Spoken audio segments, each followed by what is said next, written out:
Živjo in dobrodošli. Danes se odpravljamo na eno prav posebno raziskovanje. Ne gremo na oddaljene celine, niti v globine vesolja. Podali se bomo v svet, ki je, pravzaprav je povsod okoli nas, ampak večinoma ostaja popolnoma skrit našim očem. Pomislite, v čisto vsaki kapljici vode, na enem samem listu, celo na koži, tam obstaja celo živahno, nevidno vesolje. Pravi ekosistemi, ki delujejo v merilih, ki si jih je, roko na srce, res težko predstavljati. In to je seveda tisto ključno vprašanje. Z današnjo razlago bomo, upam, odklenili vrata v ta neverjetni mikroskopski svet. Ampak kaj nas pravzaprav čaka na drugi strani? No, vsak dober raziskovalec potrebuje svoje orodje, kaj ne? Nekakšen zemljevid ali kompas, naše orodje za tole odpravo je ena najpomembnejših naprav v celotni zgodovini znanosti. Torej, poglejmo si ga pobližje. Mikroskop. To je naš portal v nevidno. In da ga bomo znali res dobro uporabljati, moramo najprej razumeti njegove ključne dele. Najlažje bo, če jih razdelimo v 3 glavne sisteme. Najprej seveda optični sistem. To so deli, ki nam sploh omogočajo, da karkoli vidimo. Imamo okular, to je tisto, kar pogledamo, in pa objektive, to so leče, ki so najbližje našemu vzorcu. Skupaj delujejo kot ena res močna lupa, ki ustvari povečano sliko. Potem pa je tu krmilni sistem. To so tisti gumbi za ostrenje. Z velikim makrometrskim vijakom najprej na hitro grobo poiščemo sliko. Z manjšim mikrometrskim pa jo potem izostrimo do popolne kristalne jasnosti. S tema 2 gumboma torej pripeljemo tisti skriti svet v čisto oster fokus. In seveda še tretji del, mehanski sistem. To je vse tisto, kar drži mikroskop skupaj. Noga in stativ skrbita za stabilnost, da je vse skupaj pri miru. Mizica pa drži naš preparat točno tam, kjer mora biti. Lahko bi rekli, da je to okostje našega raziskovalnega orodja.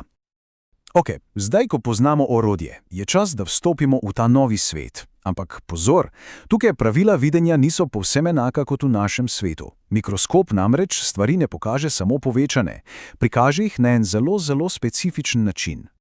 Prva stvar je seveda povečava. Kako močno gledamo? Izračun je v resnici čisto preprost. Samo pomnožimo povečavo okularja, ki je ponavadi 10-kratna, s povečavo objektiva, ki smo ga izbrali. Recimo, če uporabljamo 40-kratni objektiv, 10 krat 40 je skupna povečava kar 400-kratna. Ampak tukaj se zadeva šele zares zaplete in postane zanimiva. Slika, ki jo vidimo, namreč ni samo povečana verzija resničnosti. Daleč od tega. Pripravite se na manjše presenečenje. Poglejmo tale primer. Na levi imamo čisto navadno črko A, tako kot bi jo napisali na papir. Na desni pa vidimo, kako ista črka izgleda pod mikroskopom. Kaj vidimo? Popolnoma je obrnjena. In to ne samo na glavo, ampak tudi zrcalno. In zakaj je to tako pomembno? No, vir tu odlično pojasni. To je absolutno ključno, ko opazujemo živa bitja. Predstavljajte si, če pod mikroskopom vidimo, da se nek migetalkar premika proti zgornjemu desnemu kotu, se v resnici premika proti spodnjemu levemu. To je, kot bi gledali svet v ogledalu, ki je hkrati postavljeno še na glavo. Kar precej zmede, kaj ne? To pa nas pripelje do naslednje točke, do tako imenovane raziskovalčeve dileme. Pri mikroskopiranju je namreč vedno prisoten nek kompromis. Gre za razmerje med tem, kako blizu gledamo, in tem, koliko sveta sploh še vidimo. Najlažje si je to predstavljati kot gledanje skozi okno. Bolj kot se približamo oknu, da bi videli detajl na ulici, manjši del celotne pokrajine vidimo. Torej, gledamo bliže, ampak s tem izgubimo širšo sliko. Strokovno temu rečemo vidno polje. In poglejte, kako dramatično se to zgodi. Pri 40-kratni povečavi je naše vidno polje široko recimo 5000 mikrometrov. Ampak, ko povečavo dvignemo na 400-krat, se to polje skrči na samo 500 mikrometrov. Se pravi, 10-krat večja povečava pomeni kar 10-krat ožje okno v ta svet. In točno zaradi tega je pravilen postopek ostrenja tako zelo pomemben. Vedno, ampak res vedno, začnemo z najmanjšo povečavo. Zakaj? Da sploh najdemo tisto, kar iščemo. Potem to stvar postavimo točno na sredino vidnega polja, preklopimo na močnejši objektiv in ostrino popravimo samo še z malim mikrometrskim vijakom. To je ključno, da ne bi z objektivom treščili v preparat in ga uničili. Super, zdaj znamo gledati. Naslednji izziv pa je merjenje. Kako za vraga sploh določimo velikost nečesa, kar je 1000krat manjše od milimetra? No, tukaj vstopi nova enota mikrometer, označen je z grško črko mi. Zdaj pa pazite, vzemite 1 sam milimeter na ravnili, tisti najmanjši razdelek, in si predstavljajte, da ga razdelite na 1000 enakih delov. En takšen del je 1 mikrometer. To je merilo, v katerem deluje življenje na celični ravni. Noro, kaj ne? Da dobimo občutek, začnimo z nečim, kar poznamo. Človeški las. Po podatkih izvira je njegova debelina ocenjena na približno 157 mikrometrov. To bo naša izhodišna točka.